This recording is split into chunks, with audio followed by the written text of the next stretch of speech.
আমরা কিতাবে পড়ছি বাজান, ওই যে একটু আগে বললাম আল্লাহ পাক যাদেরকে একবারে কাছে বসাবেন তা করে কি বলে মনে আছে নি? নবীজি বলছে আনা মিনাল মুকাররাবিন। নবীজি বলছে ও উম্মত, আল্লাহর ঘনিষ্ঠ জনদের মধ্যে সর্বপ্রথম সবচেয়ে ঘনিষ্ঠ হব আমি মুহাম্মদ। হাসরের ময়দানে মাওলা আমার জন্য আল্লাহ তার সিংহাসনের পাশে আবার আমার জন্য আসন নির্ধারণ করবেন বসে বসে। আল্লাহর নবীকে আল্লাহ তাআলা বলবেন বন্ধু এই আসনে বসেন। কিতাবে আছে বাজান, নবীজি সাল্লাল্লাহু আলাইহি ওয়াসাল্লাম, একটু মনোযোগ দিয়ে শুনেন এই কথাটা। আল্লাহর নবী নিজে আয়েশা, নবীর জন্য যে আসন সিংহাসন হাসরের মাঠে, নবীজি আয়েশা এটার সামনে এরকম হাত রাখবেন, হাত, কিন্তু বসবেন না। আল্লাহ তাআলা বলবেন বন্ধু এই আসন তো আপনার জন্য, বন্ধু বসেন না, আপনি বসবেন না। তো আল্লাহর নবী বলবেন রব্বুল আলামিন আমার জন্য বলাতে তো হাত রাখছি, আমার এটা তো আমি গ্রহণ করছি, আপনি দিয়েছেন বলে, কিন্তু আমি বসবো না মাওলা। আল্লাহ বলবেন কেন বসবেন না? আল্লাহর নবী বলেন রব্বুল আলামিন আমি যদি বসে যাই হাসরের এই বিরাট ময়দানে আমার উম্মতের জন্য দৌড়াবে কে? আমার কোথায় কোন উম্মত গুনার কারণে নাফরমানির কারণে আটকায় যায় কিনা? আমি যদি না ছুটি, আমি যদি না দৌড়াই, আমি বসে গেলে আমার উম্মতের জন্য দৌড়বে কে?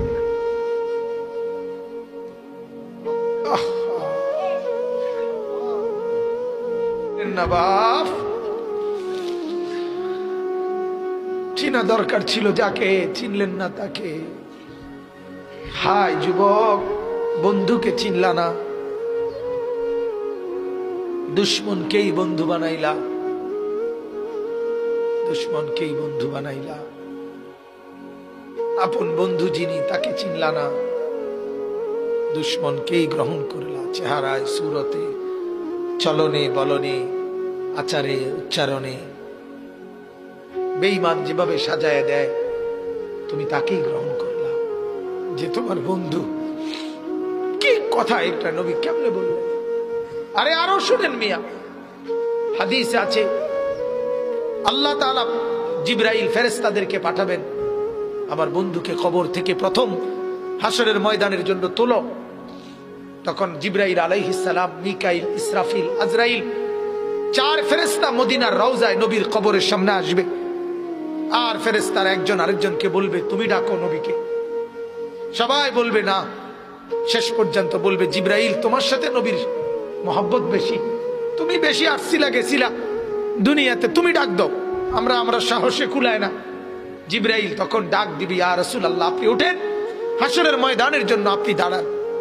আল্লাহর কসম বাপ কসম, হাদিস আছে নবীজি সাল্লাল্লাহু আলাইহি সাল্লাম বলেন আমার উম্মত আমি নবী তখন এই কবর থেকে উঠেই কপালের বালু মুছতে মুছতে আল্লাহর নবী বলবেন জিবরাইল আমার উম্মত কোথায়? আমাকে নেওয়ার জন্য আসে নাই নাকি তারা জাহান্নামে চলে গেছে? জিবরাইল তখন চোখের পানি ফেলে বলবেন না ইয়া রাসূলুল্লাহ এখনো কেউ কবর থেকে উঠে নাই, কাউকে আল্লাহ এখনো উঠায় নাই, আপনি উঠলে এরপরে সবাই উঠবে। উঠেই নবী বলছে হায় আমার উম্মত কই? আমার উম্মত আমারে নিতে আসলো না। ওই যে এয়ারপোর্টে আমরা মাদ্রাসায় দেখি এই ভুক্তভোগী আমরা মাদ্রাসার ছোট ছোট ছেলে পড়ে যে আমার মাদ্রাসা, প্রায় মায়েরা বাচ্চাদের মা ছুটি নিতে আসে, তার বাবা বিদেশ থেকে আইব এয়ারপোর্টে নিতে কইছে, ছেলেটারে কি করতে কইছে